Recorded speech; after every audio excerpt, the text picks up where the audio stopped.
So hi, என் பேர் வந்து யோகவர்ஷினி. நான் இங்கே வேளச்சேரி தொகுதியிலேருந்து வரேன். ஃபஸ்ட் டைம் எக்ஸ்பீரியன்ஸாக இதுதான் எனக்கு ஃபர்ஸ்ட் ஓட். அண்ட் யாருக்கு ஓட் பண்ணுறது எல்லாம் டிசைட் பண்ணிட்டேன். பட் ஓட்டிங் ப்ராசஸ் வந்து எனக்கு சுத்தமாக தெரியாது.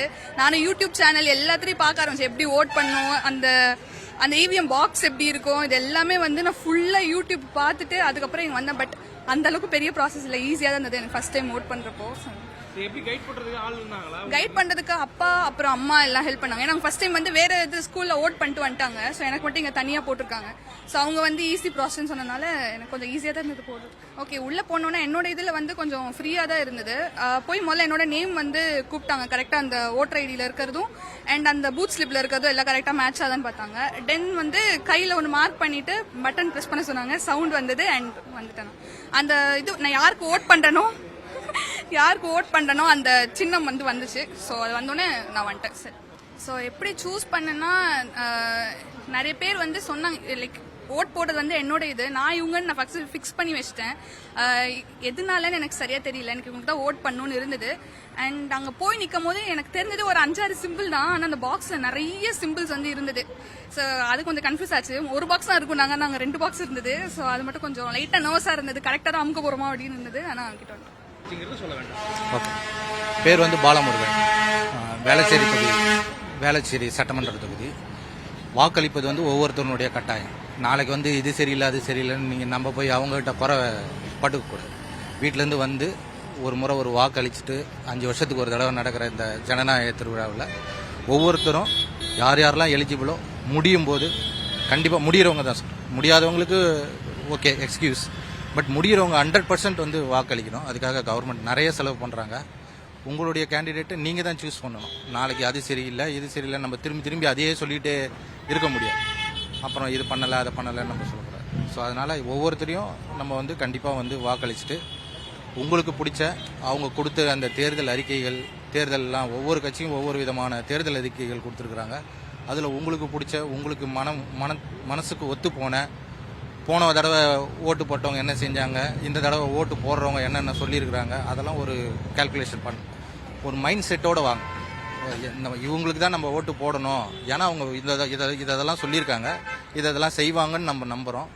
அதனால் இந்த தொகுதிக்கு இவங்க இருந்தால் நல்லா இருக்கும், இந்த கட்சி வந்தால் நல்லா இருக்கும், இந்த கட்சியில் இருக்கிறவங்க நம்மளுக்கு பண்ணாங்கன்னா நல்லாயிருக்கும் அப்படிங்கிற மாதிரி கண்டிப்பாக ஒரு மைண்ட் செட்டோட வந்து இங்கே வந்து பூத்தில் வந்து போடும்போது ஒரு மைண்ட் செட் மாறிடக்கூடாது, கரெக்டாக வரணும். ஏன்னா அங்கேருந்து வரும்போதே தெளிவாக இவங்களுக்கு தான் நம்ம ஓட்டு போட போகிறோம், எதனால் ஓட்டு போட போகிறோம், இதெல்லாம் நம்ம பார்த்துட்டோம், இதெல்லாம் நம்மக்கிட்ட போன வருஷமும் பார்த்தோம், இந்த வருஷமும் இப்போ இந்த தடவை போடும்போது பார்க்குறோம்.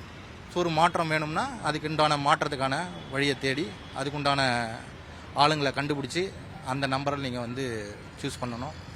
புது வாக்காளர்களும் சரி பழைய வாக்காளர்களும் சரி கண்டிப்பாக வந்து இந்த ஜனநாயக திருவிழாவில் பங்கேற்று உங்கள் வாக்கை செலுத்தி இந்த எலெக்ஷனை பீஸ்ஃபுல்லாக நல்லபடியாக நடத்தும்.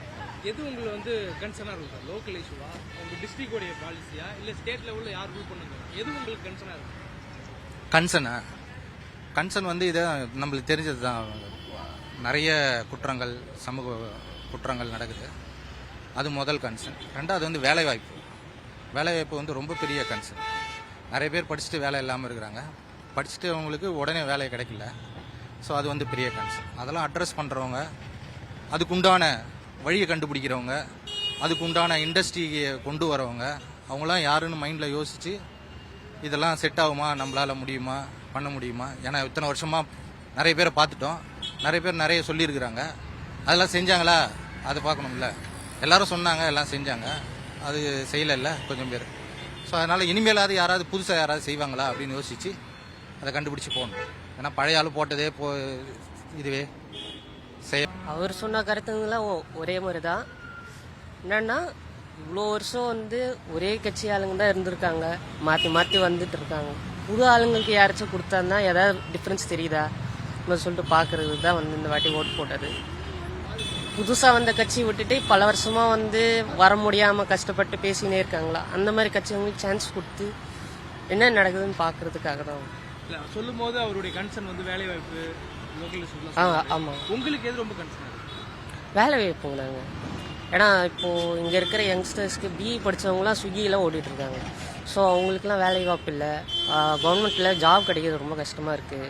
எல்லாரும் உட்காந்த இடத்துல உட்காடுறாங்க, வயசானவங்க ஒரே இடத்துல இருக்காங்க. அவங்கள வந்து ரீப்ளேஸ் பண்ணுறதுக்கு யங்ஸ்டர்ஸ் வரணும்ல. ஸோ அந்த சீட்டை வந்து யங்ஸ்டர்ஸ் கொடுக்கறதுக்கு அவங்க கொடுக்க மாட்டேங்கிறாங்க. வயசானவங்களே ரீப்ளேஸ் பண்ணணும்னு ஒன்று இருக்குல்ல. ஸோ வேலை வாய்ப்பு ஒன்று மெயின் இஷ்யூ. பேரு ஸ்ரீ தனுஜ். தேங்க்யூ.